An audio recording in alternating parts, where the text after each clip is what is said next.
Hi, this is Coach Chan from Upcut Martial Arts Studio. Today's video is our first free sparring tutorial for yellow-green belt.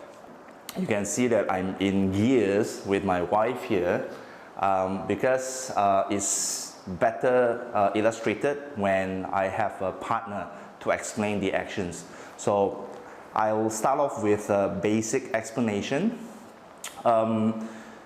Yellow-green belt is going to undergo a free sparring lesson. When they are at white-yellow belt, they first start three-step sparring to recognize the importance of distance control. When they reach yellow belt, they recognize one-step sparring to learn how to react immediately, which is your subconscious movement for self-defense.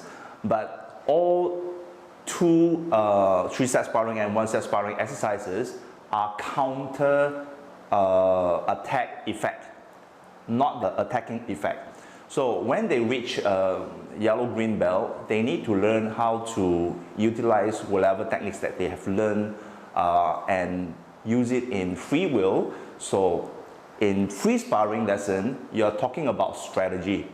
Now, I will not dwell too much on strategy first because the yellow-green belt must first understand how to do it freestyle.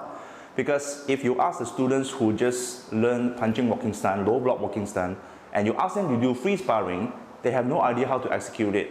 And the first experience or memory that they can recall to be able to perform free sparring is from the movies, or from other street fights, or from other school fights. So those are not free sparring.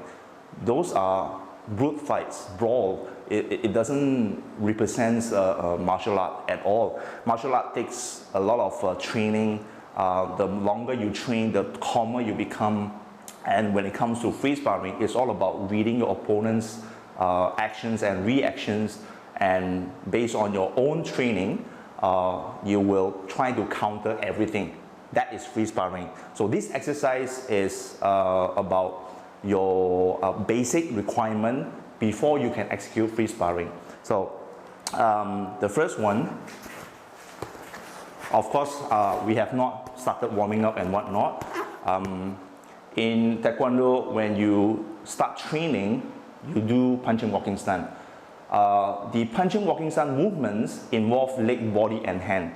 But when you reach free sparring, the punches is totally different. It's freestyle. It has to be practical. The close related material that you can refer to is boxing. Alright? And because Taekwondo does not allow hooking punch, uppercut, body hooks or whatnot in our free sparring rules, so I only focus on straight punches. Now, just to warm up, boxing, there's only two punches, jab and cross. Jab meaning fight stand. Jab meaning front hand, throwing punches is jab. Rear hand following the back leg is cross. So when you start training with or without target, you have to train until you're comfortable with the movement. So just a couple of rounds movement. Jab, jab, jab, jab, jab, jab, jab,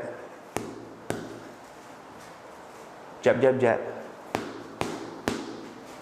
jab, cross, cross, cross, cross, jab, cross, jab, jab, jab, cross, jab, cross. Now, as you can see, I've actually guide my wife to throw punches without thinking too much. That's why when she throws the punches, the body is relaxed and casual. They don't fixate on certain stance or whatsoever, as long as you place one leg in front of the other. So in order to encourage the boxing punches more effective, which requires a lot of support from the footwork and body motion, you will have to start encouraging her to punch further. So instead of standing closer, you have to stand further, so they encourage your students to move towards you and to defend away from you. So the first lesson on free sparring is footwork. Alright, so for me to just simplify the footwork, when you place one leg in front, when you advance forward, do not cross your leg.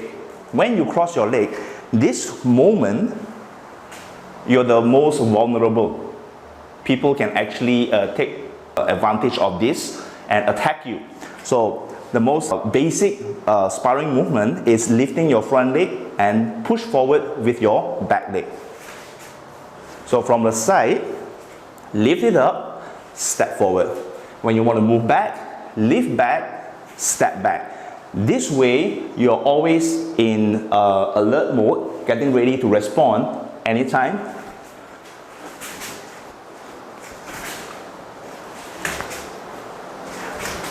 Second, when you move, you can counter attack anytime or to retreat anytime. Let's say I'm attacking now.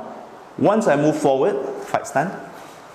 Once I move forward, she's trying to punch me, and at the same time I can use my back leg to move back. So this exercise is quite simple. When I step forward, you try to jab, I try to move back. Slow motion. Alright? Ready? Again. Alright? So the other way around is you step forward, attack, then I counter attack while you step back. Alright? Let's try. Move forward, punch, then I move forward, counter attack. Let's try again. So I counter attack based on this very simple footwork. It works sideways as well. I want to move to my left. I lift my left leg and push left. To the right, lift my right leg, push right. So when you are doing free sparring, this is how you move. At the same time, you maintain your guarding position. Alright? Let's say you have a question. What if I want to use the other leg? It's very simple. It's called leg shifting. You can also perform double shift. So these are the basic footwork you can encourage your students to practice while doing this boxing exercise. Come. Jab. Jab. Jab cross. Jab cross. Jab cross. Jab cross. Jab jab. Jab cross jab. Jab jab. Jab. Cross cross. Cross cross. Jab jab. Jab jab. Cross. Cross. Jab cross. Jab cross. Jab cross.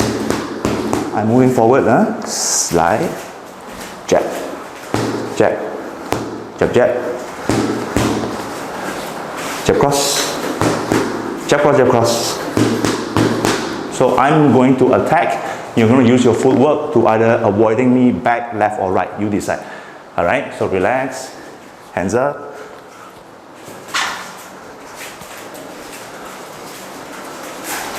Very good. Nice. Very good. Very good. So I'm going to approach you to simulate my attack with punches, and once you see the target, you just improvise, see which hand is the most convenient, and you counter attack. I move first, you avoid, punch back. Alright? Very good. Very good.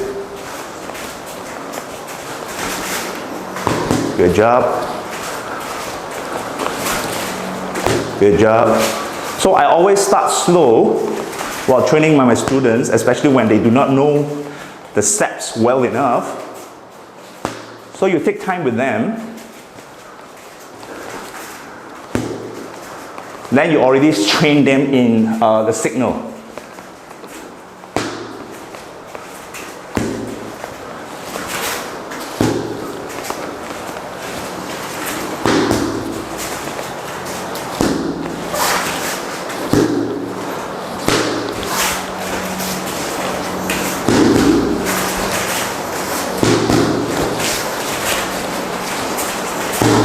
2 jabs.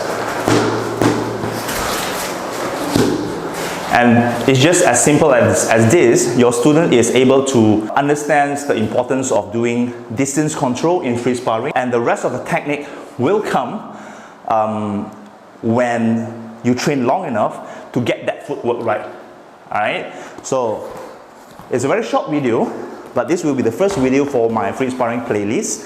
I hope you get some idea of how to improvise or implement the techniques that you've learned in Taekwondo and convert it into free sparring technique. Now, the technique in free sparring, however, is for self-defense, which I will start teaching when we reach red belt or red black belt video. Those are different. Self-defense and free sparring are different. Free sparring is understood as rules. Self-defense is freestyle. You're defending your life. Alright? So when you train long enough with this whole set and you perform a black belt test, you are trying to prove to your examiner that I want to get the rank of black belt first degree, which represents that I'm capable of defending myself. That's the meaning of first dan black belt. So feel free to post any comment, questions whatsoever on below this video. I'll try to get the next video up as soon as possible for the next step of free sparring. So I hope you enjoyed the video. I'll see you next time. Please don't forget to like, share and subscribe my channel. Thank you. Bye bye.